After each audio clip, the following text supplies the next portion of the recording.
Halo guys, welcome to my YouTube channel. Di sini di Ruang Gina, aku akan memberikan sebuah tips bermanfaat buat kehidupan sehari-hari. Buat kalian yang pengen merubah hidup tapi secara berkala dan terus-terusan tetap di Ruang Gina. Jadi cara melakukan 1 jam pertama ini, caranya kalian harus diniatkan dulu di dalam hati, pikiran, dan otak kita tuh kalau misalnya aku ingin mencoba hal-hal yang lebih baik setiap harinya. Nah, kalau udah ada pemikiran tekad gitu, ya udah ada nih di diri kalian kayak Bismillah aku mau gitu.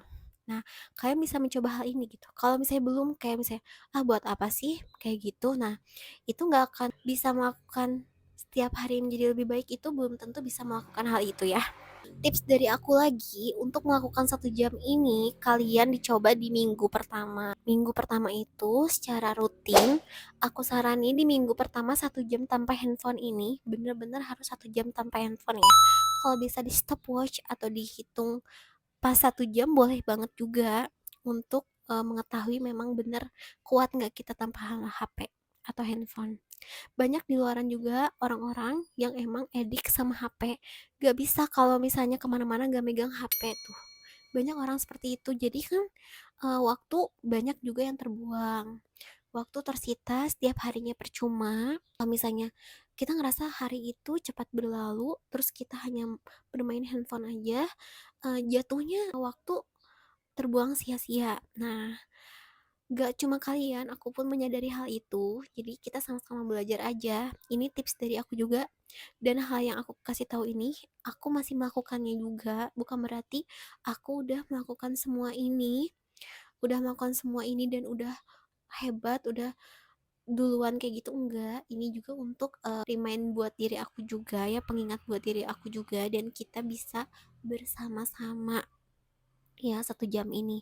Kalau misalnya Kak ini berat banget untuk dilakuin nih di 1 minggu ini, aku bolong 2 kali atau 3 kali, gak apa-apa bolong juga. Kita lakuin dulu untuk membiasakan diri untuk mencoba hal itu. Jadi nggak apa-apa, seminggu 2 minggu kalian merasa oh banyak yang bolong, nggak apa-apa. Nah, kalau seminggu 2 minggu kalian udah mencoba, nanti minggu ketiganya dengan 1 jam ini kalian gak mungkin eh, ada bolong karena udah terbiasanya itu. Jadi nggak mungkin bolong. Jadi satu satu minggu ketiga ini kalian pasti, aku jamin kalian pas mencobanya itu bisa meletakkan HP dalam keadaan bener-bener diem dan gak dipegang gitu ya. Nah, 1 jam ini bisa melakukan apa ya, banyak hal yang bisa kita lakuin. Contoh, kita lebih mendekatkan diri ke Allah atau ke Tuhan dengan banyak ibadah. Contoh 1 jam ini ya. Nah, dalam hal yang aku kasih tahu ini, kalau misalnya untuk pemula kayak kita gitu, pertama kita lakuinnya 1 jam melakukan satu hal. Ya, contoh 1 jam kalian ibadahnya dikencengin dalam sehari ya. Nanti udah nambah minggu berikutnya dalam sejam kalian melakukan hal eh dua ya, bukan satu lagi. Jadi kalian ibadahnya dikencengin, terus kalian juga bersih-bersih rumah gitu yang tadinya nggak pernah gitu, yang tadinya cuman rebahan di kasur aja gitu. Nah, nanti minggu berikutnya 1 jam itu nambah lagi jadi 3 hal. Jadi nambah-nambah dalam 1 jam. Nanti kalau udah kalian terbiasa di bulan pertama, bulan kedua, ketiga, sampai setahun tuh kalian akan terus-menerus melakukan hal itu. Nah, uh, udah gitu, nanti kalau misalnya udah terbiasa, kalian nggak sejam lagi, tapi aku bakal jamin kalian akan nambah jamnya, bukan sejam lagi, bisa 2 sampai 3 jam, bahkan 5 jam sehari tanpa handphone gitu. Jadi melakukan hal berguna sehari lebih dari 1 jam gitu. Ya, banyak banget halnya. Kalau misalnya aku saranin nih, kalian pasti bingung ya dalam beberapa jam apa sih yang bisa dilakuin tanpa HP, padahal aku udah biasa apa-apa itu melihat HP gitu. Kalau aku bosan, aku bete, aku lihat HP. Nah, kita langsung tulis aja di kertas ya apa yang biasa kita lakuin.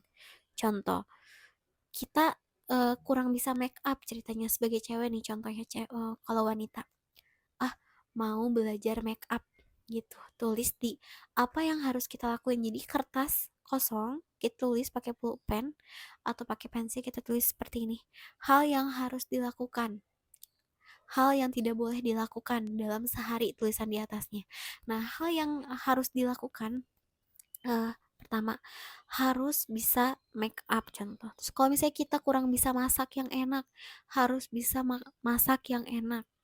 Terus harus beres-beres rumah, poin ketiganya. Keempatnya, harus ibadah yang khusyuk. Pokoknya hal-hal yang positif aja yang bisa dalam berjam-jam itu kita lakuin gitu, ya. Terus punya hobi yang unik, segala macam kita tulis. Nah, terakhir, saran dari aku membuang sifat buruk dan memperbanyak sifat baik. Nah, ini poin-poinnya nanti kita akar-akarin lagi di bawah dari kertas ini. Contoh, eh, pengen bisa make up, berarti kalian akarin lagi di bawahnya, eh, lihat tutorial make up dan dicoba kayak gitu. Jadi nanti ada step-stepnya juga, kalian cari tahu juga untuk mengasah keterampilan yang tadinya kalian gak bisa nih. eh, Langsung seperti apa tuh kalian bisa cari by googling gitu ya, searching gitu gimana caranya.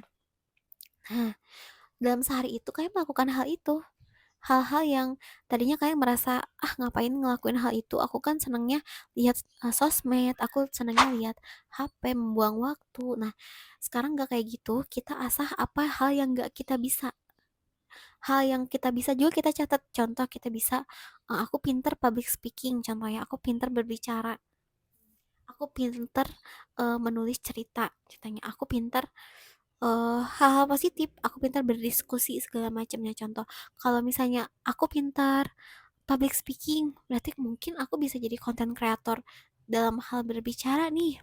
Nah, itu bisa kalian panahin lagi gitu, apa nanti kalian akan menjadi seperti apa ke depannya.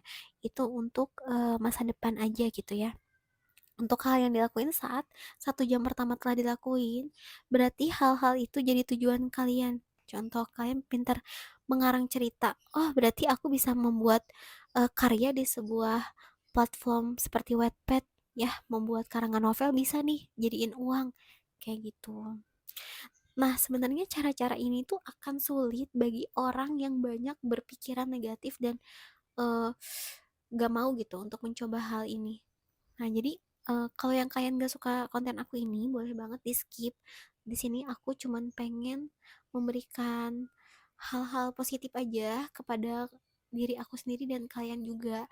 Sebenarnya kita mulainya bareng-bareng nih, karena aku juga sama baru mulai gitu ya. Aku juga baru mau menjadi lebih baik tuh sama-sama ya. Jadi bukan berarti aku udah jadi orang hebat seperti orang-orang di luar gitu, enggak. Jadi kita sama-sama aja biar enak untuk memulainya gitu ya. Nah, kalau kalian udah ada di kertas ini, apa yang mau kalian lakuin setiap harinya, nanti 5 jam setiap hari itu bisa kalian lakuin 1 jam pertama. Contoh yang tadi kita jabarin ya. 1 jam pertama bisa belajar make up, 1 jam pertama bisa mengarang cerita, 1 jam pertama bisa mencoba jadi konten kreator, 1 jam pertama, pokoknya banyak hal ya. Kalau bisa kalian punya buku khusus untuk catat apa yang mau kalian lakuin setiap harinya, itu menjadi poin yang lebih bagus lagi ya. Itu juga bisa sebagai pengingat kita untuk menjadi orang yang lebih baik. Nah, aku saranin ini ke kalian harus step by step ya, nggak bisa satu satu hari kalian bisa segalanya menjadi lebih baik, nggak bisa. Nah, jadi 1 jam pertama tanpa handphone ini kalian lakuin selama sebulan rutin, yang lebih baiknya gitu ya. Kalau misalnya kalian berat, tadi cara yang pertama seminggu dulu, 2 minggu dulu kayak gitu. Nah, kalau misalnya kalian udah terbiasa dan edik, ini tanpa kalian alarmin setiap hari juga di HP, itu kalian udah terbiasa untuk menjadi lebih baik. Selanjutnya untuk merubah diri atau kepribadian diri. Kita juga bisa menulis keburukan dan kebaikan di diri kita. Ya, tetap di dalam kertas kosong kita tulis uh, diriku titik dua, terus di bawahnya kita tulis lagi ada 2 bagian, pertama kelebihan dan kekurangan ya, kita tulis lagi. Kita kelebihan kita satu, pengen membantu orang lain contoh ya, atau kita berempati bersimpati kepada orang lain, pokoknya semua yang hal positif, sifat karakter, uh, sikap kita semua yang bagus kita tulis di kelebihan. Buat kekurangan kayak misalnya kita mudah marah, mudah emosi, mudah terpancing, mudah sensitif, segala macam. Kita tulis aja di bawahnya. Nah, gimana cara merubah ini? Caranya menurut aku, kita rubah dulu ke hal yang negatif kita lakuin yang sulit dulu biar nanti kedepannya lebih mudah, lebih enak. Nah, sifat negatif kita contoh mudah emosi, mudah tersinggung. Nah, pasti sulit banget karena mungkin udah bawaan juga dari diri kita gitu, tapi tetap ada kesadaran diri, ah ini sifatnya juga bagus nih kalau misalnya kita terus tanam di diri kita tuh gak enak gitu ya, terus buat orang lain juga tetap nggak enak. Kita cari juga informasi gimana sih caranya untuk menghilangkan sifat ini, cari di Google gitu ya, baik googling dulu terus atau misalnya kita beli buku khusus bagi tips mengatasi sifat yang gampang marah segala macam. Terus kita udah tahu nih, oh gini ya caranya, terus kita coba praktekin. Ingat, niatin, kalau nggak diniatin gak akan bisa berubah ya. Kita niatin dulu, ternyata bisa kalian coba pelan-pelan, kalian gak begitu mudah emosi tapi gak langsung gitu ya, jadi setengahnya 50% berubah itu gak apa-apa, itu tetap aja menjadi lebih baik setiap harinya ya. Itu sifat positif kalian juga, kita tambahin yang gak ada apa, contoh kita gak ada bersikap tenang, oke ditambah lagi kita harus bersikap tenang, kita harus dewasa mengatasi suatu masalah, jadi tambah-tambah aja untuk sifat positifnya. Kita lakuin setiap harinya pelan-pelan, seminggu satu sifat baik kita tambah, seminggu satu sifat buruk kita kurang, kayak gitu.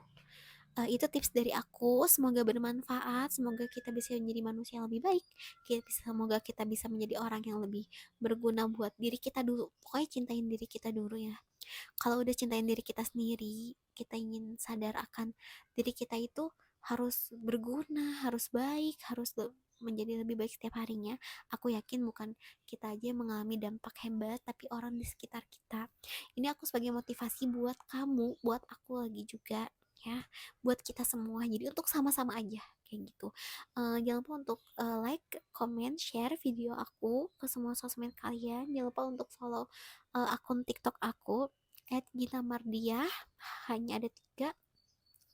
Jangan lupa untuk subscribe YouTube aku, dukung terus aku karena konten aku bukan hanya ini, aku kontennya banyak banget ya, selain motivasi, terus konspirasi, horor, terus berita terupdate, berita terkini dan lain-lainnya, bisa banget kalian terus ikutin. Kalau kalian punya cerita menarik apapun seputar pengalaman hidup atau seputar horor, seputar apa sih pengalaman hidup kalian yang berharga juga, bisa banget kalian kirim ke email aku, nanti aku bakal ceritain di segmen berikutnya.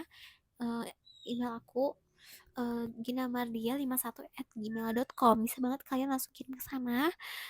Dan apa namanya, jangan lupa untuk selalu support juga ya di semua video-video aku.